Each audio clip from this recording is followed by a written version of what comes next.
बगाड म्हणजे नवस पेटणं.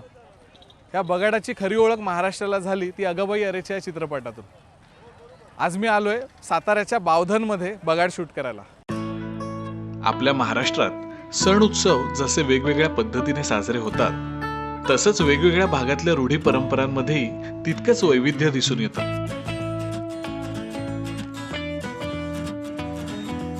त्यातलीच एक म्हणजे बगाड यात्रा.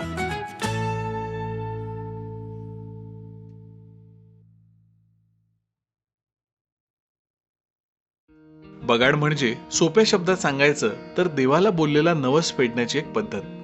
पण ही पद्धत मात्र खूपच वेगळी आणि पहिल्यांदा बघणाऱ्याला आश्चर्यचकित करून टाकणारी. आपल्याकडे वेगवेगळ्या गावांमध्ये वेगवेगळ्या दिवशी बगाड यात्रा असतात. आज आपण आलो आहोत सातारा जिल्ह्यातल्या बावधनच्या सुप्रसिद्ध आणि पूर्वापार चालत आलेल्या बगाड यात्रेला. ही यात्रा रंगपंचमीच्या दिवशी असते. यात्रेची सुरुवात होते होळी पौर्णिमेला. संध्याकाळी बगाड घ्यायला नवस केलेल्या सगळ्या मानकऱ्यांना काळ भैरवनाथाच्या देवळाच्या गाभाऱ्यात सभामंडपात बसवलं जातं. विधिवत पूजा झाली की रात्री साधारण 12 वाजता पुजारी कौल लावतात. यासाठी कौल म्हणून प्रत्येक नवसकर्त्याच्या नावाने गहू लावले जातात. उजवा कौल ज्याच्या नावाने लागतो तो बगाड घेतो असा सर्वसामान्य संकेत आहे. यावेळी गावकरीही आवर्जून उपस्थित असतात आणि बगाड घेणारा नक्की झाला की काशीनाथाचं चांग भलं असा गजर केला जातो.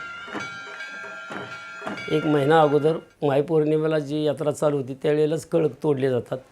तिथून पुढे एक 8-10 दिवस मोकळे जातात.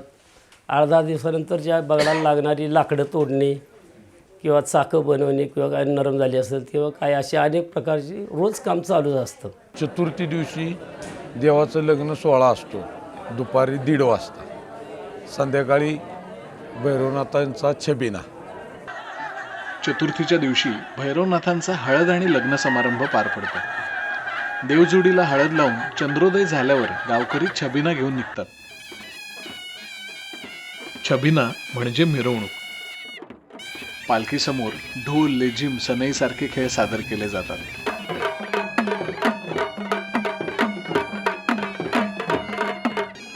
हा छबिना भैरवनाथाच्या मंदिरातून निघतो. तो जनाईच्या मंदिरापर्यंत जातो.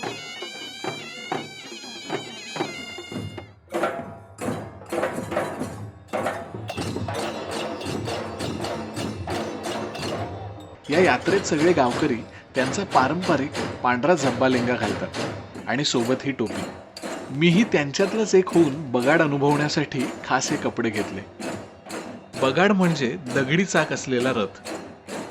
त्यावर सागवानी लाकडाचं एक खोड उभारलं जातं ज्याची उंची असते 20-25 फूट आणि त्यावर लाकडी शीड बांधलं जातं. त्यावर बगाड घेणाऱ्याला बांधलं जातं. छबिना झाल्यानंतर दुसऱ्या दिवशी पंचमीला बगाड. ते बगाड हिथून सोनेश्वरी जातं. सोनेश्वरी का जातं तर सोनेश्वरी एक मंदिर आहे आणि तो 500 वर्षापूर्वीचा नंदी त्याच्यात बगाड्याच बांधलेला असा गळ्यात आहे. तेव्हापासून तो तिथं सोनेश्वरी एक सोन्याची वीट म्हणून तिथं टाकून ढवामध्ये तेव्हा त्या ढवालाही सोनेश्वरी नाव पडलेलं आहे. सोनेश्वरी गेल्यानंतर तिथं विधियुक्त पूजा होती बगाड्याची. तिथं विधियुक्त पूजा झाल्यानंतर त्याला सर्वसाधारण एक 11 वाजता टांगला जातो. कृष्णा तीरावरील सोनेश्वर इथून बगाड मिरवणुकीला सुरुवात होते. त्यापूर्वी बगाड्याला नदीत स्नान घालून देवदेवतांची विधिवत पूजा आरती करण्यात येते. त्यानंतर बगाड्याला पारंपरिक पोशाख घालून झोपाळ्यावर चढवलं जातं. बगाड घेणारी व्यक्ती म्हणजे जिचा नवस पूर्ण झालाय ती स्वतः किंवा तिच्या वतीने दुसरं कोणीतरी. रंगपंचमीच्या दिवशी बगाड घेणाऱ्याला शिडावर चढवलं जातं. सकाळी भैरवनाथ आणि इतर ग्रामदेवतांची पूजा झाली की रथाला बैल झुंबतात आणि अत्यंत जल्लोषात भक्तिमय वातावरणात मिरवणूक निघते. ह्या वर्षीच्या बगाड्याचा मान आहे श्री मनोज नायकवाडी यांचा. स्वतःच्या आजारपणापासून बरं होण्यासाठी त्यांनी हा नवस केला होता.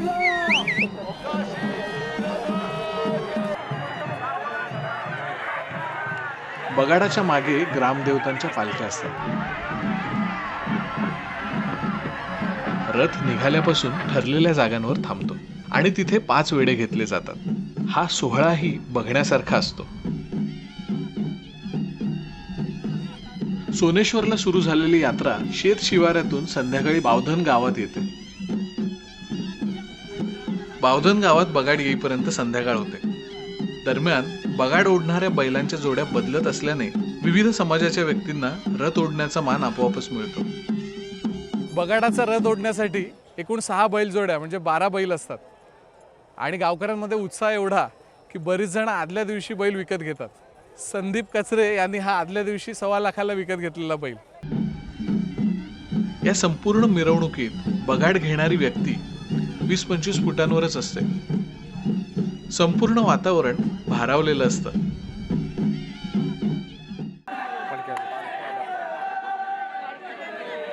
फक्त एकाच व्यक्तीने नवस फेडायचा असला तरीही त्यासाठी संपूर्ण बावधन यात एकजुटीने समाविष्ट होतं.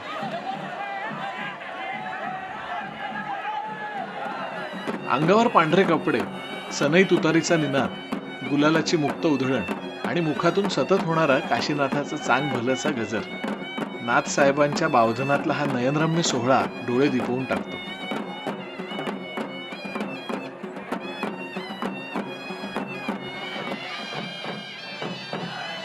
कौल मिळाल्यापासून सुरू झालेला कडक उपवास संध्याकाळी देवाच्या पाया पडून लिंबाचं पाणी पिऊन सोडला जातो.